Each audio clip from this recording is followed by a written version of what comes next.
మిథున రాశి వాళ్ళకు మిథున రాశి నక్షత్రాలు మృగశిర నక్షత్రం 3, 4 పాదాలు, ఆరుద్ర నక్షత్రం యొక్క 1, 2, 3, 4 పాదాలు, పునర్వసు నక్షత్రం 1, 2, 3 పాదాల వాళ్ళకి ఈ యొక్క గ్రహ గతుల ప్రకారము మీకు కొంత మిశ్రమమైనటువంటి గ్రహస్థితి కనిపిస్తున్నది. ఈ వారమంతా కూడా వృత్తిపరంగా ఈ ప్రభావం అనేది కొంత అధికంగా ఉంటుంది. మిశ్రమమైనటువంటి గ్రహ గతుల కారణంగా కొంత వృత్తిపరంగానే కొంత ఇబ్బందులు అనేవి మీకు వచ్చే అవకాశాలు కనిపిస్తూ ఉన్నాయి. గత వారం చేసినటువంటి పనులు ఏవైతే ఉన్నాయో ఆ పనులన్నీ కూడా ఈ వారంలో చేద్దామంటే మళ్ళీ ఆ పనులు వాయిదా పడే అవకాశాలు కనిపిస్తూ ఉన్నాయి.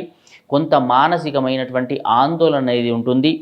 ఉద్యోగంలో మార్పులు కూడా కలిగే అవకాశాలు కనిపిస్తూ ఉన్నాయి. కాబట్టి ఉద్యోగస్తులు కొంత జాగ్రత్తగా వ్యవహరించండి. ఈ వారమంతా కూడా శుభ కార్యక్రమాలకు మీరు ధనాన్ని అధికంగా ఖర్చు చేసే అవకాశాలు కనిపిస్తూ ఉన్నాయి.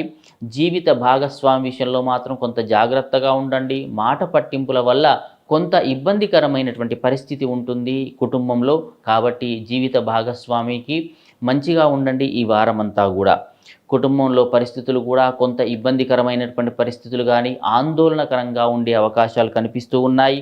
ధన వ్యయం అనేది అధికంగా కావడం వల్ల కొంత మానసికంగా మీరు ఇబ్బందులు పడతారు. కొంత మీరు కష్టపడే అవకాశాలు కనిపిస్తూ ఉన్నాయి.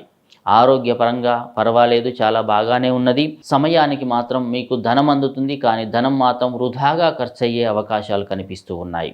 ముఖ్యంగా వృత్తి ఉద్యోగాలు చేసేవాళ్ళు మాత్రం కొంత జాగ్రత్తగా వ్యవహరించండి ఈ వారమంతా కూడా. దానివల్ల మీకు శుభ ఫలితాలు అనేవి పెరిగే అవకాశం మిథున రాశి వాళ్లకు గోచరిస్తూ ఉన్నాయి. అయినా సరే మీకేమైనా ఇబ్బందులు కలిగినట్టయితే సూర్యారాధన చెయ్యండి. ఆ సూర్యునికి రోజు కూడా ఉదయం పూట అర్ఘ్యపాద్యాలు ఇచ్చేసి ఆ స్వామివారికి నమస్కారం చేయండి. దానివల్ల శుభ ఫలితాలు అనేవి పెరిగే అవకాశాలు కనిపిస్తూ ఉన్నాయి. మీ అదృష్ట సంఖ్య 5.